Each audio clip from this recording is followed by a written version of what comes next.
this video, we dive into the Imperial Knights from the Warhammer world and explain their history, power, and role in battle.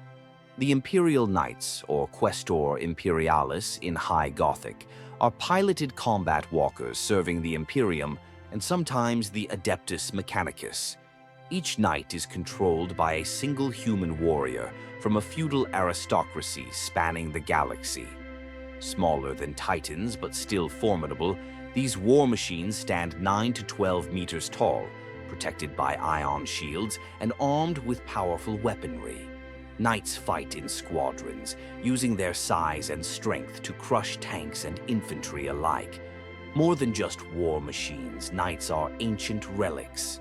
Nobles must bond with them through the ritual of becoming, merging their minds with the machine spirit inside. This fusion allows them to control the knight from the throne mechanicum, a sacred seat of command.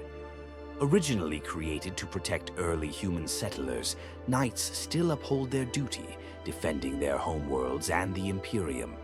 These warriors, known as scions, trace their lineage back to Terra and are bound by oaths of fealty to the Emperor and the Adeptus Mechanicus. Knights come in various forms, each with strengths and weaknesses. The Knight Paladin and Knight Errant are the most common, offering a balance of firepower, speed, and armor. Heavier variants like the Crusader and Castellan bring superior firepower, while the Lancer prioritizes speed and agility. Each knight bears handcrafted armor adorned with unique heraldry, reflecting its history and allegiance. Equipped with devastating melee weapons like Reaper chainswords, alongside heavy-ranged firepower, they are both symbols of honor and engines of destruction. Their ion shields, controlled through thought commands, deflect enemy fire, but require skill to position effectively. Though not as strong as Titan void shields, they offer vital protection in battle. Whether leading the charge or providing heavy fire support, Imperial Knights remain a terrifying force in the galaxy, feared by all who stand against the Imperium. Long before the rise of the Imperium, during the Age of Technology, humanity expanded across the stars, establishing new colonies. Gigantic starships carried settlers to distant worlds, bringing the resources needed for survival. These early night worlds were founded to support agriculture and mining, sustaining mankind's growing empire. By the 30th millennium, night worlds had existed for thousands of years. Terra's Long March fleets carried colonists on journeys lasting decades. Upon arrival, settlers dismantled their ships to build their first settlements, with no hope of returning to Terra. Survival was harsh. Hostile alien threats, extreme weather, and toxic atmospheres made life difficult.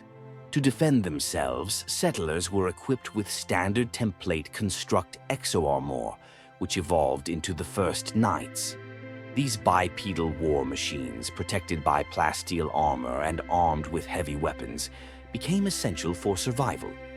Few predators or alien threats could stand against them. Over time, their pilots became elite warriors, developing into the knightly houses.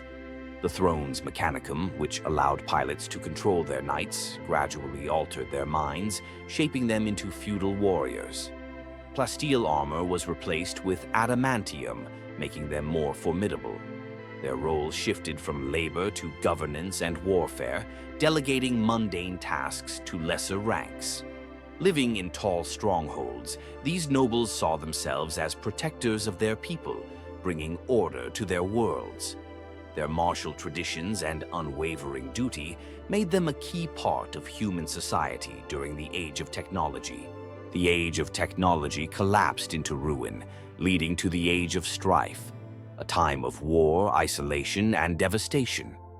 By the 22nd millennium, humanity's interstellar empire began to fracture due to widespread conflicts, the rise of psychers, and the rebellion of sentient machines known as the Men of Iron. By the 25th millennium, warp storms had severed communication between human colonies, plunging them into chaos. Many night worlds were lost, but some endured due to their traditionalist values. Unlike other worlds that embraced psychers and advanced AI, the knightly houses resisted change, clinging to their ancient customs and war machines. As a result, they were largely ignored during the galaxy-wide destruction, preserving their neo-feudal societies in isolation. During this period, the Mechanicum of Mars sent out slow-moving exploratory fleets to rediscover lost human worlds. They found many feudal worlds, where knightly aristocracies ruled over pre-industrial societies. These worlds had regressed, but the ideals of honor, duty, and fealty remained central to their culture. Each noble, or scion, owed allegiance to a knightly house, which could call upon them for war. These houses fielded knights, men-at-arms, and skilled artificers to maintain their war machines. Leadership often passed through bloodlines, though succession disputes sometimes led to political maneuvering or even open warfare. Rivalry between houses remained intense, with contests of politics, tradition, and martial skill taking precedence. On Hygroxias, for instance, the ruling council was determined through the honor games, held every 10 Terran years. The victor of these trials would govern for the next decade. As millennia passed, the Night Worlds became more insular, each developing unique customs and titles. Rulers were known by different names, lords, ritters, or patriarchs, and their fortresses were called castles, fastnesses, or mansions. Cut off from the rest of humanity, rigid rituals and etiquette dominated daily life. The only true escape from tradition was to don a knight's suit and march to war. Imperial Knights are towering two-legged war machines, piloted by a single, highly trained noble. These ancient mechs are among the most elite forces in the galaxy, not because of their sheer numbers, but because very few know how to create them anymore. Marching into battle on massive metal legs, covered in heraldry and emblems, Imperial Knights embody medieval warriors in 40-foot-tall battle suits. Armed with devastating long-range lasers and oversized chainswords, they are both awe-inspiring and utterly over-the-top. Despite their size, Knights are one of the easiest Warhammer armies to collect. A full force requires only 3 models, making them more affordable than many factions. However, building and painting these massive war machines is a long-term commitment that demands patience and dedication. What do you think about this army? Thanks for watching, and remember to like and subscribe.